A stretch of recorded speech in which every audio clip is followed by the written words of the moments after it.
So I went down to West Jordan What to my brother was in town. We're at a park. Okay. Every time I go down to like West Jordan, anywhere outside of Brigham, it is just getting more and more racially diverse Okay. than it used to be, like 20 years ago. Not nearly as racially diverse. So I'm there, and there's a black guy.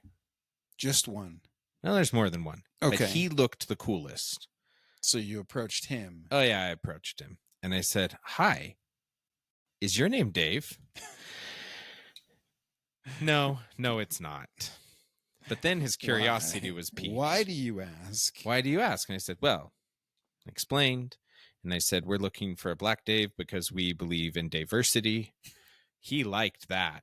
Who doesn't? I know. He said, my brother-in-law's named Dave. What? Is he black? No, he's white. And then that's when I explained to him, this is a YouTube channel. They will know. They will know that he's not black. It was a good attempt, though, Dave. I know. He was really cool, too. Did I share my experience with asking a black guy at Maddox? No, I don't think that you did. You told it to me, but I don't think you did. I didn't share it on the podcast. Oh, yeah. So this was on June 19th. Juneteenth. And the most offensive thing you could have done. Continue, Dave. The most offensive thing I could have done was approach a black guy. And solicit him for free work. Because he's a black guy. Oh, the optics of it they don't play well, do they? It's not aging well. No. I approached him. It was just Sheena and I sitting at a table, and he was like, catty corner. Kitty. I think I call it kitty corner. Kitty corner. Diagonal from where I am. Pythagorean theorem. Yes. The C in the A and the B. Yes. I looked over. I was like, there's one black guy at that table of four. And mind you, we're in northern Utah. There's not a lot of black people here. This is Box Elder County. Yeah. There's like four. Not that I'm tracking them, but there's five, Dave. Oh, okay. My mistake. None are named Dave. None are named Dave. And I approached this young black man, and I said, can I interrupt your meal for just 1 second? I have to ask you, is your name Dave? And he was like, no, it's not. And for the life of me, I can't remember what his name was. His name was Jake. It was not Jake. No, it was Jake. It was Jake. It was Jake. I remember his name. Because it was Jake two syllables from State off. Farm. 2 syllables off from Dave. I was like, so close. And the 3 white folk at his table with him said, but today is a great day for him. I was like, it is. Juneteenth. You've survived 400 years of oppression. Congratulations.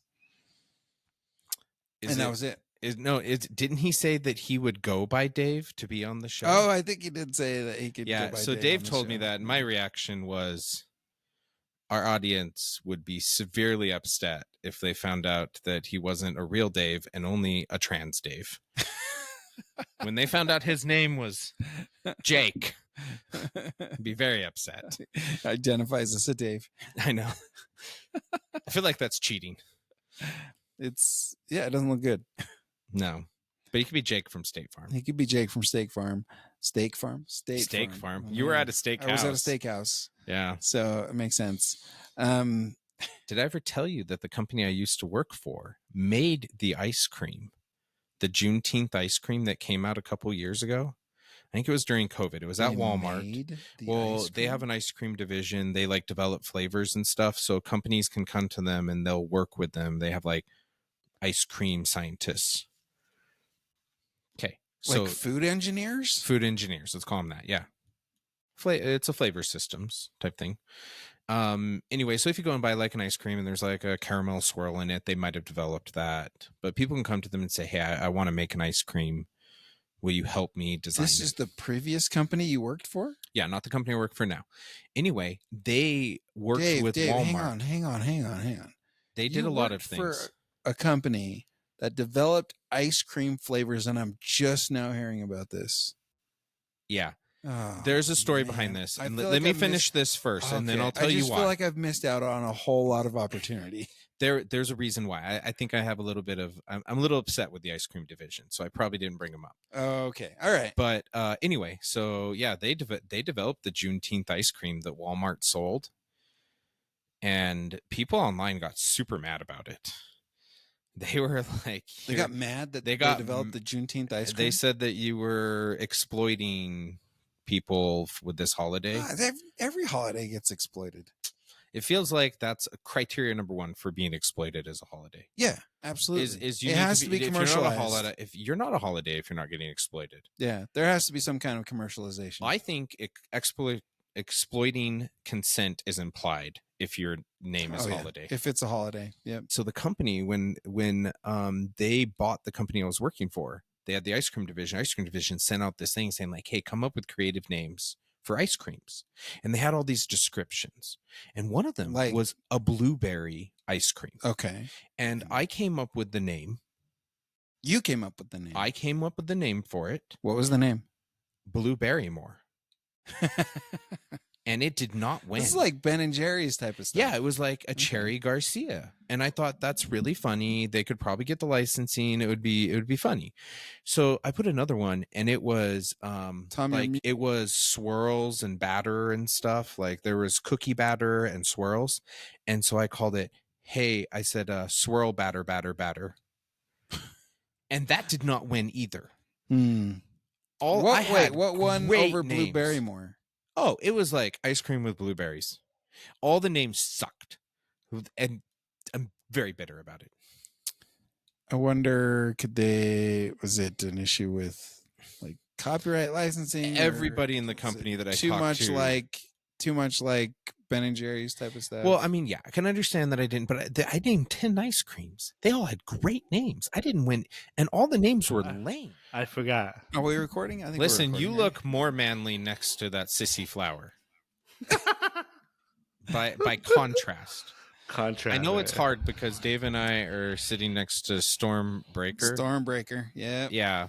Don't normally have Stormbreaker on the Simple Man's Gospel. Well, I think the gospel is all about speaking quietly and carrying a big Stormbreaker. True. What were you going to say, Tom? No, I said Stormbreaker is going to be dead in the next Avengers movie. So. Oh, all right. Well, I'm gonna do the intro. Go for it. Welcome to a special episode of the Daves of Our Lives and the Simple Man's Gospel. The Simple Man's Gospel is a gospel podcast for the simple everyday Latter-day Saint.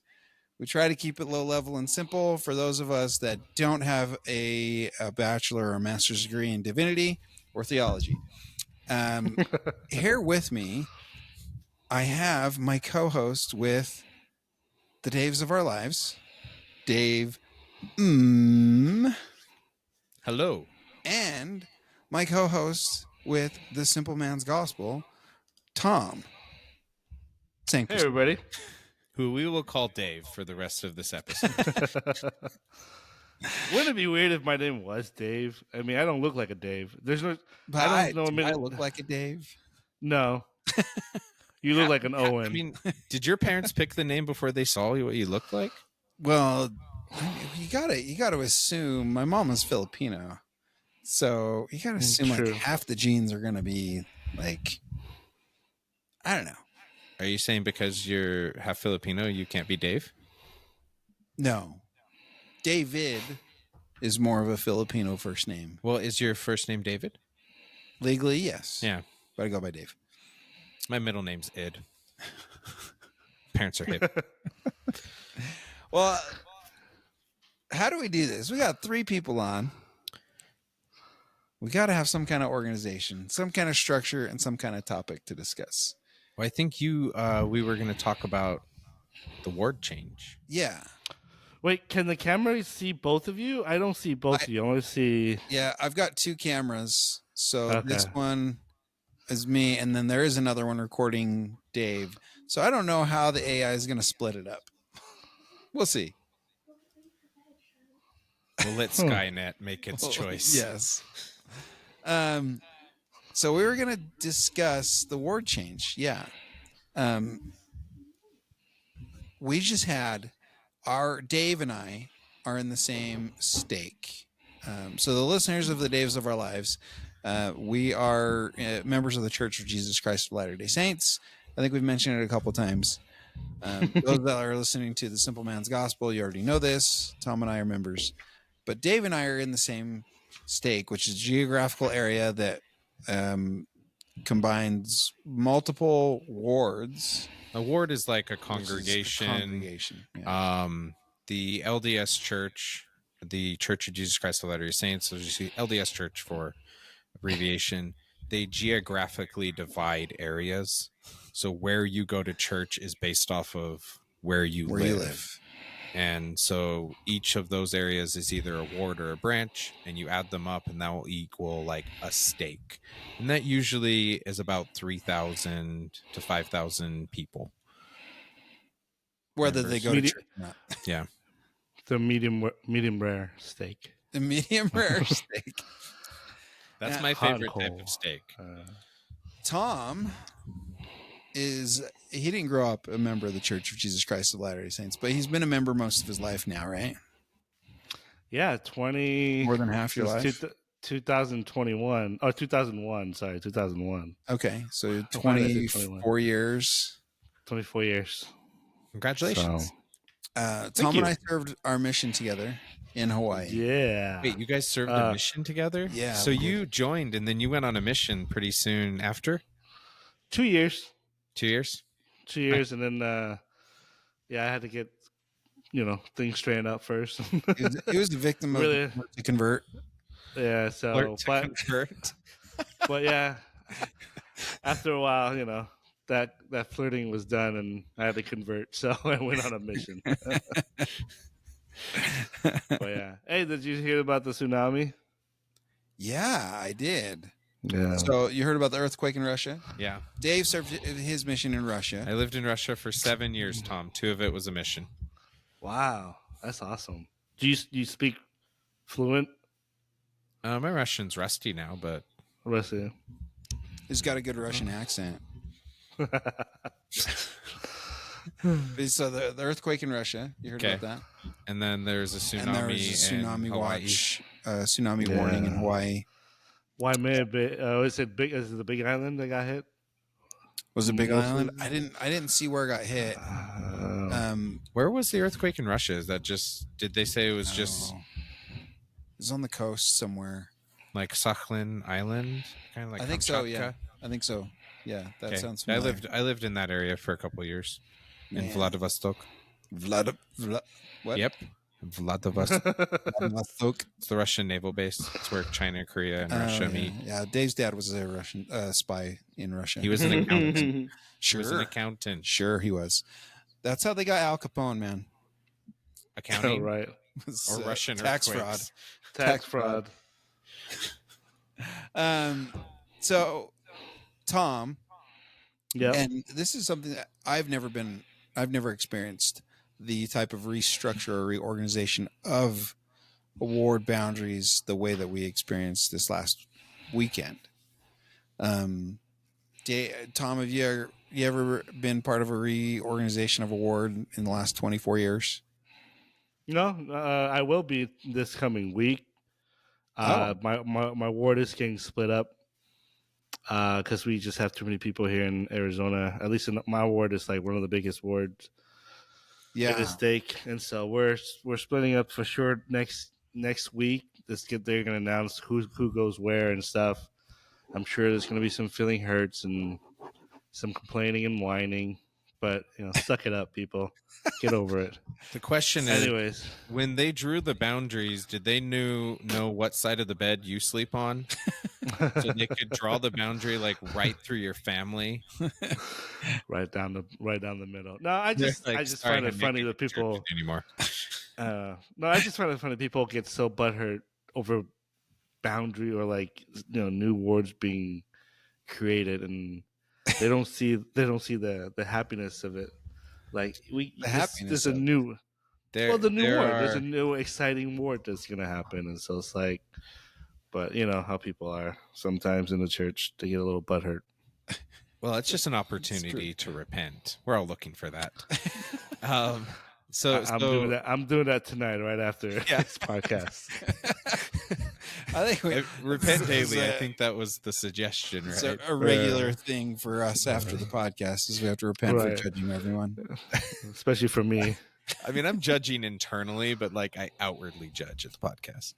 So your ward change is from growth, which I think is really exciting. I've been involved with those, not at a ward level, but at a branch level, where it's like, hey, we're splitting the branch. We're going to be meeting in a different part of the city. A lot of this is in Russia. Our restructuring is because many people have moved away or passed away. New people move in, and my perception of the vast majority of people moving into our neighborhoods is that they're just not religious at all. Yeah. They're either inactive and totally not interested in coming to church. They're not going to other churches. They're just not religious. No, you're talking about people moving into our neighborhood? And moving into our neighborhood. And so there have been a couple wards that were really struggling. And you know, they wouldn't have a lot of youth. There's just not a lot of people going. And then there's ones like our ward where it was doing very well. And so they a lot of young families moved in at a very short period of time. They go ahead, sorry. Oh no, go ahead, sorry. I was just going to say they got rid of 2 wards and they restructured all the wards. Where you guys are at right now, they got rid of 2 wards. So they restructured the whole stake. The stake presidency, they're all in new wards, which makes me believe, this is the rumor, I think, is that none of them liked their wards, and so they redid the boundaries just to get out. we got to change. They're like, nobody respects us. I've been here for 20 years. There's similar going on in California right now. Is a lot of the wards are shrinking. A lot of people are leaving because California. I know this is not a political channel, but California just sucked. Yeah, everything about California when it comes to political just sucked. But to get some context to this, Tom moved to Arizona from California. Yeah, from California. Yeah, so the weather's nice in California. You pay for that. So you a lot for that. $1 million home for just to be a nice it's hard to afford that. But my ward where I'm from, my stake is called the Cypress Stake, and it's like average housing there is about $1.2 million, and no one's moving in. Everybody's moving out, and so the ward is shrinking. And not only that, around the surrounding area where we're at, wards are getting combined, stakes are getting combined because there's not enough people to be able to sustain the ward to function, and so. You see a lot of that going on there, but not here. Arizona is growing, and so it's different in California. Yeah, Queen Creek is getting a temple. Have they broken ground? Yeah. The building. I mean, for the temple or for the building? For the temple, they haven't broken ground yet. But we're supposed to get an announcement. I think this coming week where the temple's going to be. We kind of have an idea where it is because the church owns a plot of land. Like maybe 2 miles down from where we live, like a huge land, and so I'm pretty sure it's going to go there. Makes sense. Yeah, makes sense. When they announced the temple in Brigham, there's the Tabernacle in Brigham City on Main Street, and it's not like the buildings that surround the Tabernacle. It's like a grocery store. There's like a hardware store. There's like an auto shop. There's an auto shop across the street. Yeah, so I wouldn't say anything like super nice, but there's an empty plot of land right across from the Tabernacle. And it was already zoned and ready for like a strip mall. And they could not get the funding off the ground. Like every single time somebody like reserved a building, something fell through. And when they announced the temple, that plot of land got roped off immediately, and so everybody's speculating like that's definitely going to be where they build the temple, and that is where the elementary school was, where President Packard went to school. And cool. So when they ended up building it there, looking at the land, I was like, I don't think it's big enough. It's not a huge temple, though. It's not a huge temple. They did a really great job. But when they were excavating it, they found a brick from the school, from I think it Oh, was Central, that's cool. and they gave it to President Packard. Oh, they gave it to him. Yeah. And he's in the Brigham City Cemetery, right? Yeah, because that's where his family's from. I think he might. I can't remember if he's from Wait, here or not. He's from there, or you don't know if he's from there? There's tons of Packards, so I think it's either he's from here or his family's from here. But it was very important to him to get a temple here. And the reason I know Brigham City is from the movie. Movie. It's all true, Tom. The bishop would not take the sacrament. That's all I remember about that movie. That's all I remember. It's the most memorable part of it. Now, here's what I want to ask both of you. Tom brought up hurt feelings. You brought up opportunity. What's the most difficult part you think for people when it comes to changes like this? Whether it's because of growth or because of just a restructure to make the wards a little more even. What do you think is the most difficult part for people? Tom, you go first, and then Dave. Well, I think it's just the comfort zone. I think everybody that's been in the ward for the longest time, you build friendship with other people, your surrounding neighbor, and as well as at church, and so you certain people. You're adapted to. I mean, sometimes you're adapted to tolerate certain people. You also adapt to love other people as well. But it's just, I think it's more the the comfort zone that we have, knowing who's in our group. Like, it's different for me coming from California. I go to a ward that had maybe max is like 80 people, maybe less than that sometimes for sacrament meeting. Compared to now, I'm going to a ward where it's like 500, 600 people. It's like, people still think you knew when you've been here for a year and a half. It's like, you knew? Like, no, I've been here. But I think it's more just like, I think it's different when you're in the big ward. I don't think there's going to be a lot of people who are feelings get hurt because people don't really know each other intimately at that point because there's so many people to talk to get to know people. I have maybe one guy that I really like connect with that he and I will actually hang out outside the ward. But other than that, everybody else I either play basketball with or I just don't know. Compared to the ward in California, where we did have our boundary reset because the ward was shrinking and the state was shrinking, it was kind of not for me. It was kind of, oh man, this sucks. They're not going to be in our ward anymore because certain things you can rely on that family or that priesthood holder, to do certain things. And now that they're gone, they're like, now you got to look for somebody else to help out the ward. And there's just people out there that doesn't want to have callings and they just want to go to church and not worry about helping other people. But they're still good people. I'll give them that. They're still good people. Good. But I think so. There's two different aspects for me. I think it's just, if you're in a big ward like I am, no one's going to care. There's not going to be hurt feelings. But maybe if you're in a smaller group and you grew to love each other and grew that relationship intimately as a group and you do everything together, that might be a little hard. And I can understand that part. I mean, I'm joking when I say it's get over it about feeling, being hurt. But I mean, there's just two aspects to that. And so for me, this ward changes for me. I'm not gonna care who's in my ward. I barely know people, so I'm gonna be okay with it.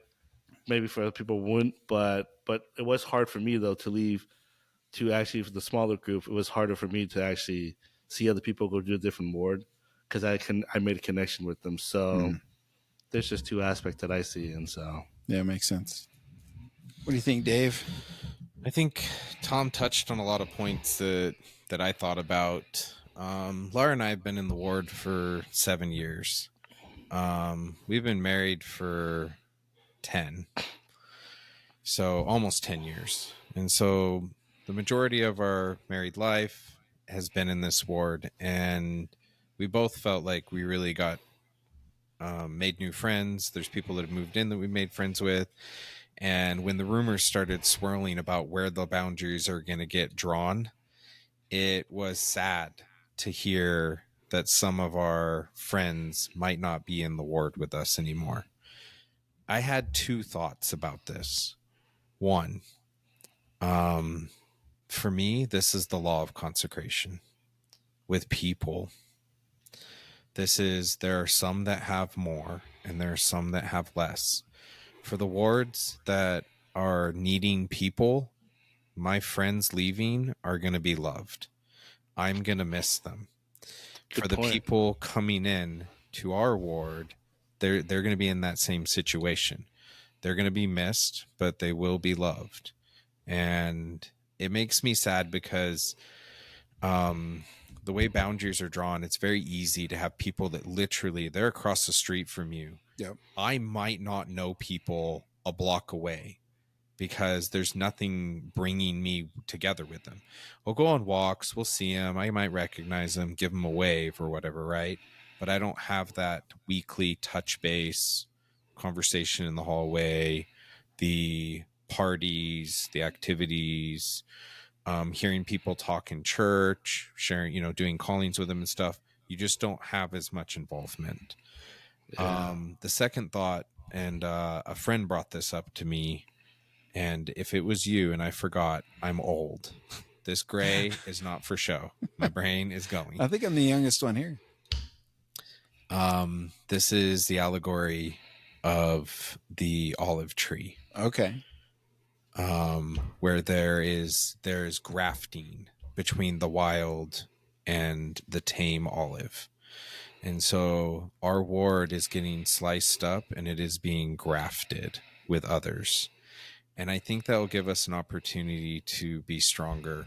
One of the things that Kirk Hendricks was talking about, Hendricks, is he was like, hey, it's going to be exciting to talk to people that maybe haven't been going to church for a while and helping them want to come back.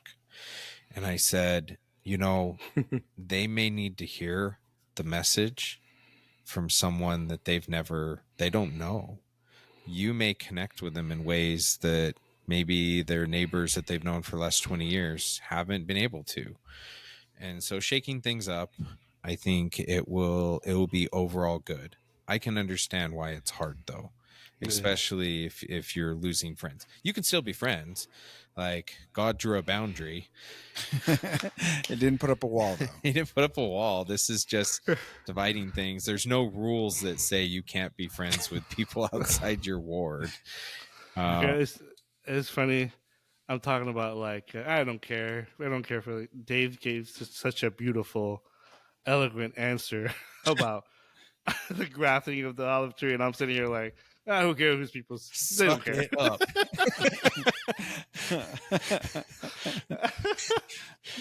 I like that. I had a couple weeks to think about this, Tom. What about you, Dave? You asked the question. Now you give us the real answer. Was it all of the above? You have the tablet.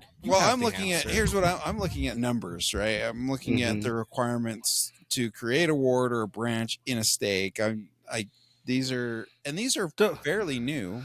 Don't go to technicality. Tell us how you feel. How do I feel? Your feelings.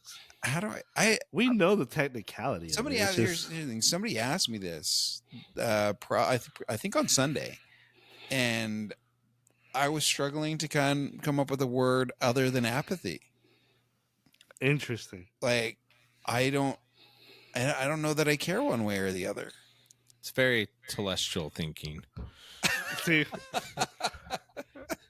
I'm with you on that, Dave. We'll both be there. This is simple man's gospel. We're very simple-minded people. It was nice to see you. See you in heaven. Bye. And the reason I say that is because I guess it's apathy about the boundaries, right? It's been cut up, and people are going in this word and going that word, and I see the wisdom in why it's being done.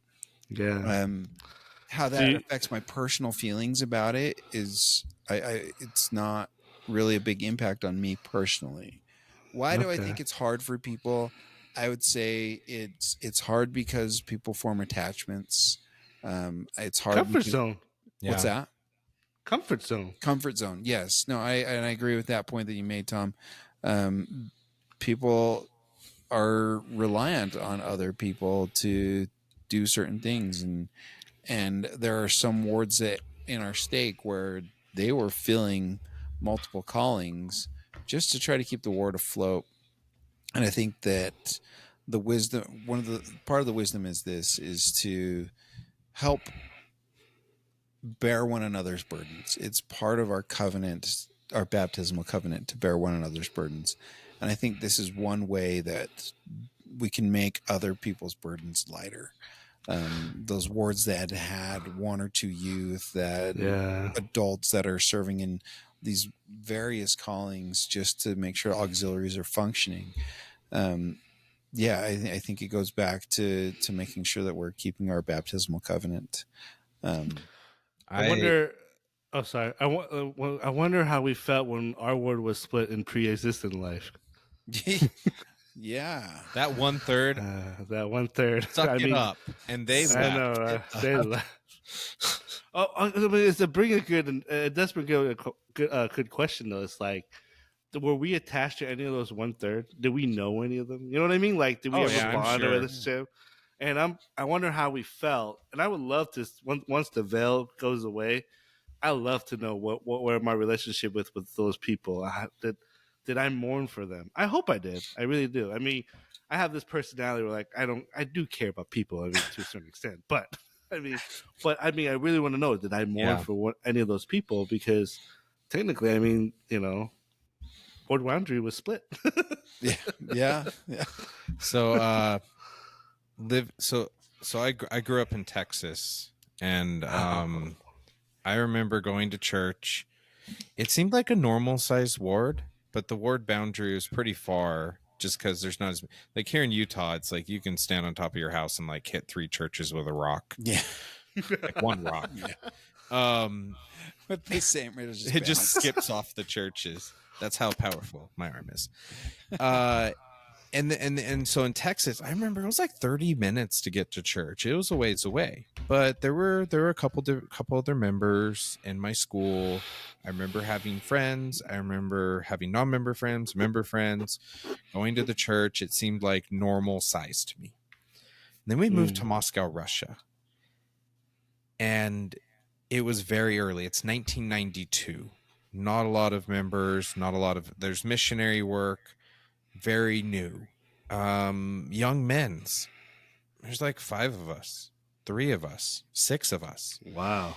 And then we went to Vladivostok, Russia. In Vladivostok, Russia, there was no church presence. Another family moved from Utah, and we met in their hotel room or motel room. Let's sacrament say. meeting. Sacrament meeting was in the Vlad Motor Inn. And then we met in their apartment. They were in the apartment right below us. And then they transferred 6 missionaries from Moscow, Russia to Vladivostok. It's a 9 time zone transfer, permanent transfer. Oh gosh. Out of their mission into Vladivostok, Russia. Their mission president was in Japan. Oh wow. And so okay. And so I watched, like, Elder Wordland came to Vladivostok and dedicated the land for the preaching of the gospel. I watched it go from nothing to 100 people coming to church in a couple years. Wow. Right? That's cool. And so for me, having these small wards, small branches, I'm like, oh, that's fine. And then I moved to Yerington, Nevada with my brother. And Yerington, Nevada is so small. There's like 6 or 7 youth, not like a ton. And so I'm like, okay. Then I moved to Utah. And there's so many youth, like there's like 20 men in like 16 to 18. They had already formed their friend groups, and me moving in I did not feel welcome. And not because they were being mean, they just already formed their attachments. Yeah. And that was hard. So I'm trying to put myself in the shoes, and I'm going to use my other hand. I'm going to pull my Fiddler on the Roof reference out. So on the one hand, I look at this and I go, whoop-de-doo if you're in a ward with 3 or 4 youth. Like, I was totally okay with that. Like, it was awesome. Like, you formed these close bonds, like you mentioned, with the smaller ward. But then on the other hand, I didn't have comparison. it would be really hard, I think, to go to our ward building, sit in there in Relief Society, and hear 50 little children, running around upstairs, or like seeing all these people come out of church, and then you're going to your ward and there's like 50 or 60 people. And so the comparison is what I think makes it very understandable why they needed to redistribute the boundaries and kind of even things up with the families and make it stronger overall. Yeah. So the stake president said something twice in this. So they held a special meeting after all of the blocks were done in the afternoon on Sunday 2 weeks ago. Sundays ago. It was a week and a half ago. So the stake president said, and I'm going to paraphrase because I don't remember the exact quote. He said to the effect that this change will better help the entire stake prepare for the second coming of the Savior. He said it twice, close, huh? In the beginning and toward the end of his address to the stake. Wow. So that was pretty powerful language to use. And again, I don't know how that's going to help. He's going into our ward. He's going into our ward. The stake president's in our ward. And the stake patriarch. We're going to have to behave. But there is a benefit to splitting wards, though. What'd you say, Tom? There is a benefit in splitting wards. There is one benefit. Oh, he's frozen. Oh, am I frozen? No, you're good. We hear you now. Oh, okay. So there's one benefit that comes from splitting wards. That sometimes you get the crazy people out of your ward. So... sometimes. Tom, do you have the attitude that when you look at some people and you're like, God said, love your neighbor, do you sit there and think to yourself, may heaven be big enough for the both of us? Like, I want us to both be in heaven. No, I don't want to run into you again. We had to talk about testimony meeting last Simple Man, and we talked about how we judge. Yeah, Think-a-money. And we always judge. And I was honest. I'm judging. I'm like, you go away. Like, you're not making any sense. And so there's always that one person who gets up every week and just say stuff. And I'm like, okay, that's how I feel. That's why I'm repenting after this. I like to watch a lot of different YouTube videos. But I do like to watch a lot of the LDS influencers and listen. And there's these non-LDS people, and they're talking about their experiences going to church. Going to an LDS church. There was a Catholic guy that I watched. It was super interesting.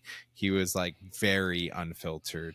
It started out like him talking about church, and then he went to his Catholic church and he was like, got mad because nobody's like talking to each other and being friendly. So he was like really happy going here. Theologically fundamentally does not agree with Latter-day Saints. Sure. But like the culture, he really liked it. And then it made him bitter. And then it took this like dive. And I was like, whoa, that was a weird roller coaster of a ride. But invariably people are like, yeah, I went to this like open mic night. People just got up and talked about whatever. Hey, and I think Fast and Testimony meeting can be like some of the most beautiful, like moving spiritual moments, and also some of the most cringeworthy, especially if you're like with somebody that you're like, okay, you don't know this person, and we love this person. But they say things. I'm one of those people. I know that I'm one of the people that there's people in the audience, congregation going, shut up, Dave. Not saying shut up, saying Dave's special. Dave's special. And we love him. No, because God wants to. I have no issue with testimony meeting if, I'm a product of a good testimony meeting. The reason why I even got baptized is because of testimony meeting. I was hungover and I was at a testimony meeting. So I know the special side of the of that, but I also been in the church long enough to know there's always that one. For there's person. opposition in all things. All things, yeah. So yeah, So I just think like, the benefit I think to me, I agree with what you guys all said. It's like, and what your stake president mentioned is that it does benefit the stake in a certain way. Whether you lose somebody who is very strong and is very dependable in your ward.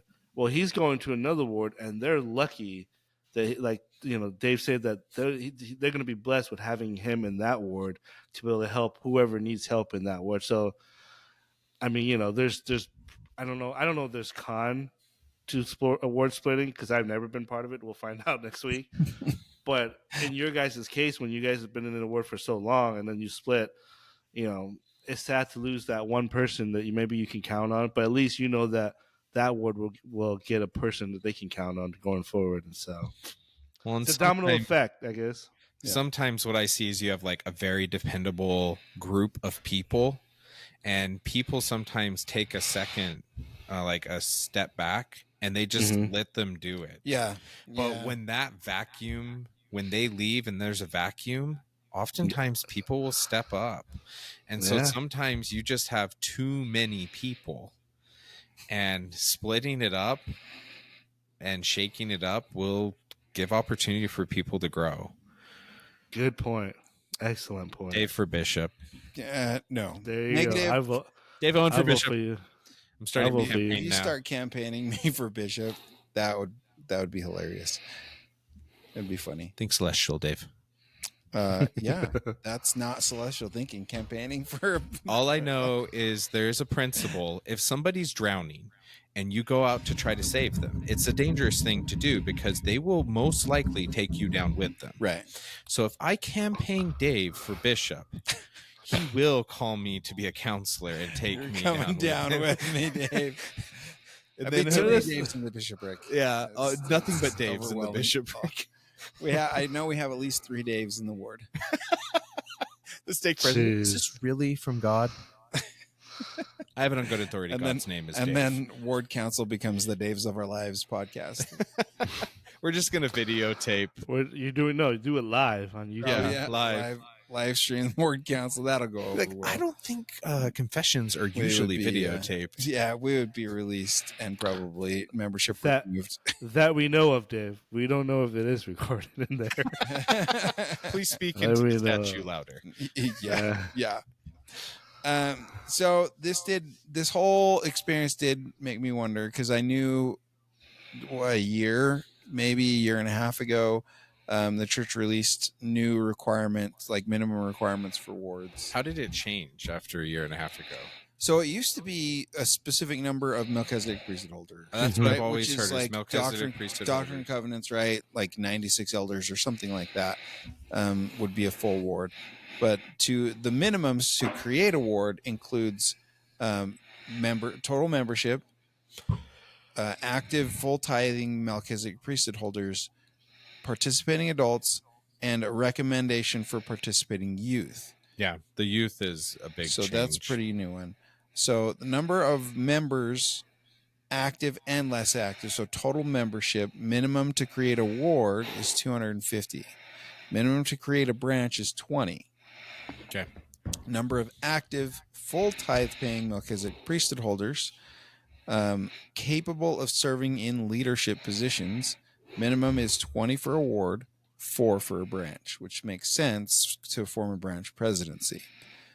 For participating number of participating adults, the minimum is 100, and there is no minimum for a branch.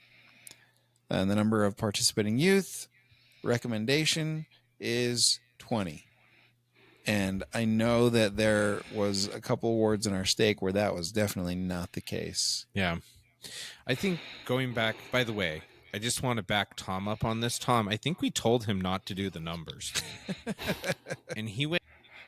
Went right to it.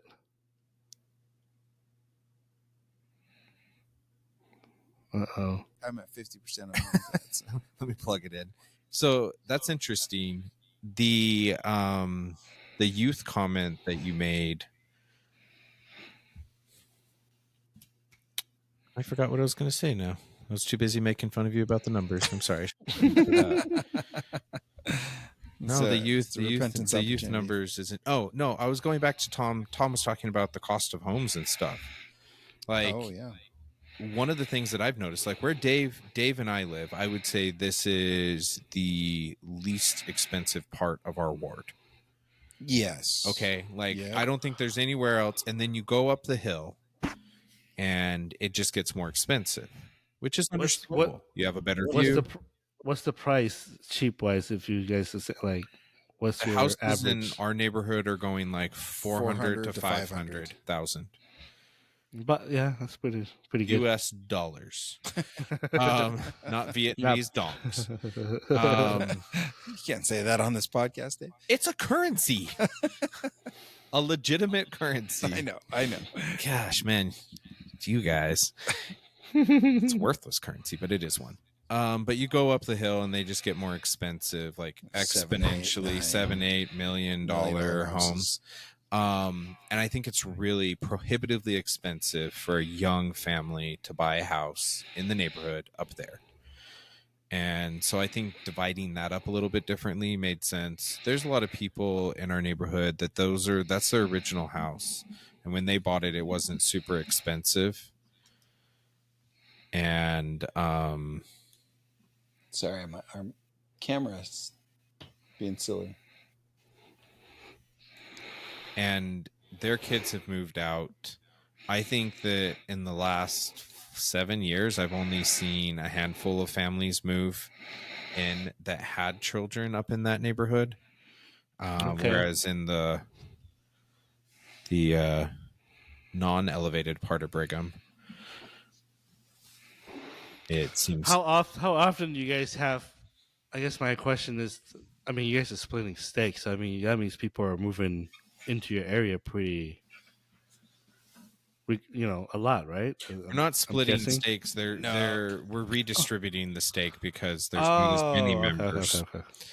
So that is it's a different problem. It's more similar to what's going on in California, what you were describing. Yeah. Okay. But yeah, I mean, houses are expensive. I don't think we have a lot of apartments in our neighborhood. I don't think we, unless like someone's house is like a basement rental. Yeah, there's no like designated apartments. No like multifamily units in the neighborhood. So to be a young family, buy a house, like they're probably that's hard to do. But then again, I don't know that there's a lot of places that are significantly cheaper in Brigham. And Brigham is one of the cheaper places in renting, Utah. It's going to be more expensive than a mortgage here. Yeah. So I think those things kind of play into it. The new ward boundary runs through my backyard, which I will say I really like. When they redid the boundaries, they tried to draw boundaries through backyards instead of through streets to prevent that. I don't really hang out with my my neighbor across the street. So yeah, I thought that was interesting. Yeah. So are you both are still in the same ward then? Both of you? Yeah, we're both still in the same ward. I was actually really worried Dave wasn't like all the families that like Laura and I are like friends with that would be cut out. It was like half of like our friend group, I would say. Our contemporaries, I guess. I texted Barrett, my friend, and I said, let's see, what did I tell Barrett after the change? Even though God has drawn a boundary between us, I'll still be your friend. I'll walk with you. Quoting the primary song. I'll walk with you. I'll walk with you. That's how I'll show my love to you. Because he's an introvert, so he's like, please don't walk with me, Dave. And then he said, Michelle, which is his wife, said, I still have to be your friend. And I said, Laura, who's my wife, said, I have to be your friend also. And I put a frowny face. That's funny. So this group of people is interesting. There's a new Thai restaurant that got opened up in town, and is it real Thai or is it American Thai? No, it's legit. I think it's legit Thai. Yeah, it's good. We imported some Thai people. I like to know what their menu is, and I'll tell you if it's legit. Come We had some visit. patsu. That is not legit. If they have stuff that I eat, the Tom people is aren't. Thai. Yeah, Oh, Tom, you're Thai? I am. So that's why I asked if it's Have you legit. been to Because Thailand? I lived in Thailand for 8 years. When 8 years? I was born there. I've been to Thailand, I think only once. I went back 2006 a while ago, but yeah, I grew up till I was about 8 years old, and I came over to America, and so yeah. Okay, my favorite thing about Thailand is like all the taxi drivers have like the smallest little steering wheels. Yeah. I don't know why. I think it's because power Yeah. steering makes it, but they're like really tiny. They are And tiny. they'll be Yeah. driving and it will be like in the middle of a turn and they'll see some religious thing and they lit off the wheel and it's like all the cars simultaneously do like leave their lane. It's like Yeah. synchronized praying and they like do a gesture. And then the national anthem. Now this was before the Pops current up. king, so it was the older king that wrote the national anthem. You have to stand up Yep. Oh, really? You during the stop national every. anthem at the movie theater. They do it every. When I was there, they do it in the morning. They didn't do it at night. Or afternoon, evening time, and so yeah, everybody they broadcast it the entire During the country. at the movies, you had to stand up. At the movies too. Interesting. Yeah. Yeah. And my understanding was the people really liked him and they The liked new king? his daughter, but they weren't super excited about the son, who I believe No, is they- currently the king, right? They hate the son. Yeah. In fact, they hate the prime minister. This is becoming politics. The prime minister tried to take over and got booted out, and then the son. Nobody likes the son. Everybody hated him Yeah. because he's an idiot. Excuse me, but yeah, and so they're trying to dethrone him, but it's It's hard, man. it's bloodline. So Yeah. and where I live, when I was there, we lived right next to the beach, so we had two-story 3 houses in our property, and we rented out to white people who came over for vacation. So I noticed, yeah. So it's the first time I ever met in America was they came over and then they rented out of our house. But where I was is the king summer home. So the king would come over in the summer with his family, and you can see in the far off distance in the ocean all the battleship that's lined up to protect him from the ocean. Wow. So it's pretty interesting. Yeah. When you mentioned that, it just made me think of the scene from Emperor's New Groove. And it's like, where does the sun hit just right? Perfect. We'll be putting my house here. Basically. Tom's like, my dad told him it was really nice over here, and now he vacations and ruins our view. It's Thailand. Anywhere outside of America is cheap to visit. Yeah. And so there are places more expensive. There is. I There's don't know parts where that of would Europe be. and stuff. I mean, Oh, there, yeah? there can be Wow. places Sure. pricey. Sure. Anyway, back to splitting the anyway. ward. Sorry, Oh. I'd love to talk to you I about was Thailand more. I was Tom. going to tell you about this. The wives all went to this Thai restaurant because it was new, and they all got together and went. And I was like, this was before I got to try it, before I got to go. So I was like, this is crap. I'm going to organize a guys' night, and we're all going to go without the wives and have dinner. And it was super awkward for some of the guys. Really? Yeah, because it's like, we're going to dinner. Why aren't we going like bowling or shooting or something? I'm like, because I want to try the Thai restaurant, and I know some of you guys do too. Listen, the only thing that was awkward for me was when Dave, the waitress. You have to understand, these people are from Thailand that are running this place, legitimate Thailand people and Thai people, and she's like, how spicy on a scale of 1 to 5, and Dave goes 0. She laughed until she realized that he was serious. And then she felt like sad. I think she may have been offended. I think she felt like she felt like she expected more from him, like he was a sellout. No, they don't get offended. They know you guys. Certain people can't handle. Yeah. The Tom spices. knows. Mainly We because went and got Thai food in Arizona a couple years ago, so Tom knows that I can't handle my spice. I'm Filipino. I got a Filipino. Here's the thing: Wait, a lot Filipinos of don't like spicy food. Oh, it's sweet. If you ever It's go to the sweet Philippines, savory. almost everything is Yeah, sweet. they don't eat a lot of spicy food. Yeah. Yeah. But I love it though, man. Your Filipino food. Oh It's yeah, so good. Filipino food is good. It's either sweet or savory. It's not really spicy. There's not really any spicy food. No. So yeah, Interesting. it's good though. No, Anyway, it was there were some awkward like guys. They were like, yeah. why are we sitting across in this dimly lit, intimate setting? What was the sticky mango dessert? The sticky mango rice. Oh, dude, it's sticky so rice, good. yeah. And they run out of it like all the time. And I remember talking to one of the guys, and I was like, dude, Colton, you have to come home with this. Like, if you do not come home with this, your wife may leave you. Like, this is very important. And he's like, I don't know, Dave. I'm like, no, dude, you got to get it. So he's like, okay, let's get it. He's like, I'd like this. I'm like, I'd like some. She's like, oh, we're all out. No, That was the only reason my wife would let me go, was and, thinking I'd come home with sticky mango rice. And then Colton's wife left. And just kidding, she didn't. Had another baby instead. Yes, they did. They did. There you go. There you go. Anyway, ward splits, stake reorganization. Those guys, we should get them all Colton. together again and go. That was actually when we announced we were going to do the Days of Our Lives. That was just after we released our first episode. Oh, yeah, a long time ago. You were going to training. That was the reason I was why getting you did ready. it. I was getting ready to go to Mississippi. Dave stood up, he banged his cup, and he's like, "You guys have been such good friends to me. I'm gonna miss you." He cried. That's You not true. cried. Maybe Hey, you know, a good activity for you guys should do is go paintballing. There is a paintball place in. You'll find out quick who likes you and who doesn't. Yeah, we should go paintball. listen. Just because I shoot you doesn't mean I don't like you. I'm pretty sure that's in the scriptures somewhere.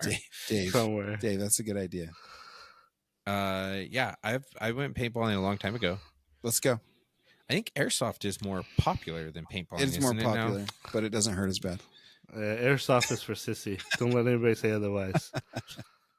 They wear uniform and protective gear. Dude. Come on, man. Here's the thing: is It ain't that gonna hurt you. if there's an activity that involves keeping score and pain, men are in. Oh yeah, Like True. women, they don't. There's nothing that I think women are like. Hey, let's keep score and let's cause each other pain. yeah. They don't do that. They go and eat dinner and have a nice time and they chit chat. But men were like, hey, We went bowling. yeah, until like It got competitive.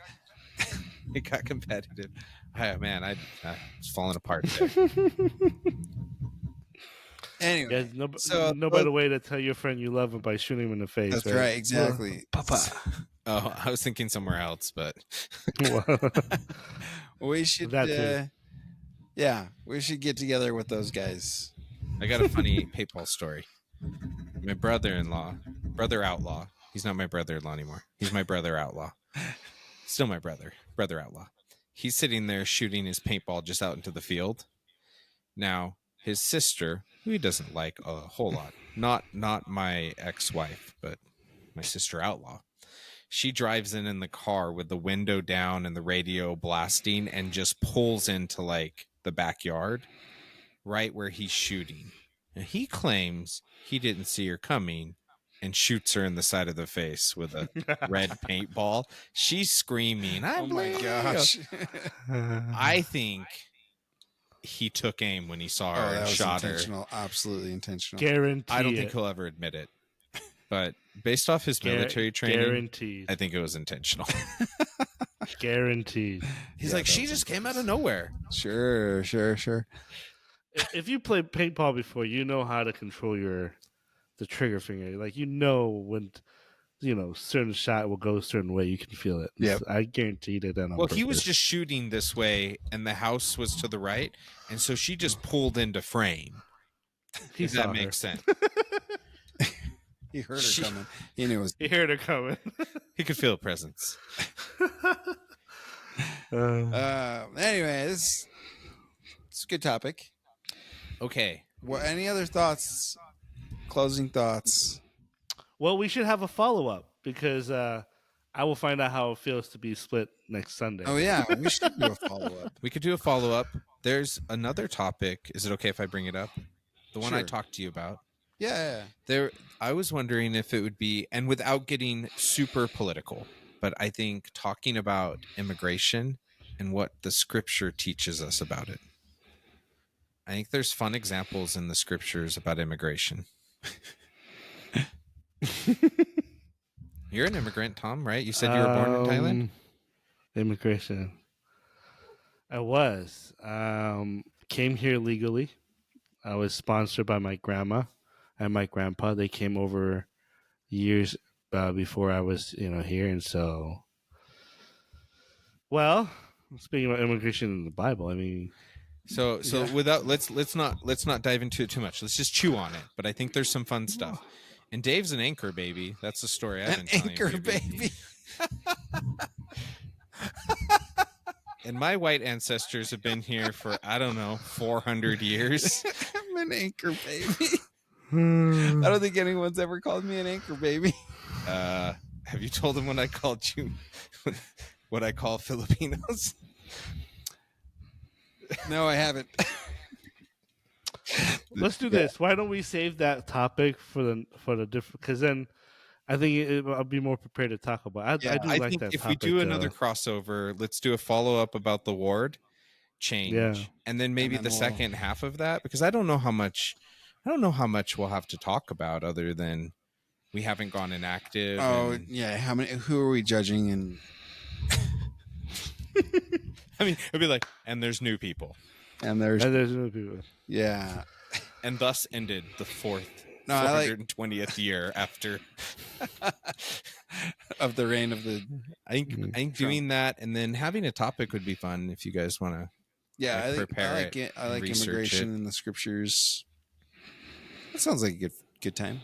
It's just something that's talked about a lot because of politics. And I think it's interesting to look at the scriptures and see what can we learn from history, but from a religious perspective. I may use some AI. Well, there's a lot of wars for it. Yeah. Yeah, sounds good. Next time, Tom. Yes. Next time we do. This is the tease I'm going to say. All I know is that Captain Moroni built walls. Exactly. I was just gonna go there. He built walls. I mean, that takes something out of context. Yeah. They were in the middle of a war. This wasn't an immigration play. Yeah. They were gonna invade his countries. They got to build walls. Huh? Everybody line up. We're gonna do this orderly. These Lamanites are coming into my country. We need to build big mounds of earth with sticks, pokey sticks. Walls. You have to do use AI to make migrate Trump Captain Moroni. Oh man, we're gonna build a big beautiful wall. We're gonna build this big beautiful wall with a fort around it. It's gonna be the best, beautiful, impenetrable. We know for a fact how the Egyptians treated their immigration. Or Hold on, you broke up. Say that again. I said we know how the Egyptians feel about immigration. Oh, yeah. They put them to work. Into a slave. Put them to work. No. If you've looked at what's going on with Gaza, they specifically built a fence to keep them out. Oh no, I think he's talking about ancient Egyptians. Yes. Yeah. So the scriptures. Let's save it for next time. For next time. Okay. If I'm allowed to be back on. Because ultimately, this is your guys' podcast. I'm a guest, right? True. Yeah. This is true. I have been allowed a temporary podcasting visa as an immigrant to your channel. Tom, you have been included one to our channel. As long as it's legal, we're good. We are good. All legal here. We'll try to figure out the camera situation next time because I had a camera go out. It appears. So. You don't have Zoom, do you? Not the pro version. Oh, okay. But that is an option if you've got the because you can see all three of us with I think we'd have to be on separate devices. Device. Maybe you have another laptop or something that can help. I don't know. Yeah, I can do it. I could do it at home with the laptop. We can figure it out. Yeah. Okay. Sounds good. And then, since this is going to be on the Daves of Our Lives too, as well. Next time on the Daves of Our Lives, we are going to have our first other guest Dave on. So just to tease that. But Gonna be so How many many days. days? thanks for listening to the Daves of Our Lives, and thanks for listening to the Simple Man's Gospel. Until next time, keep it simple.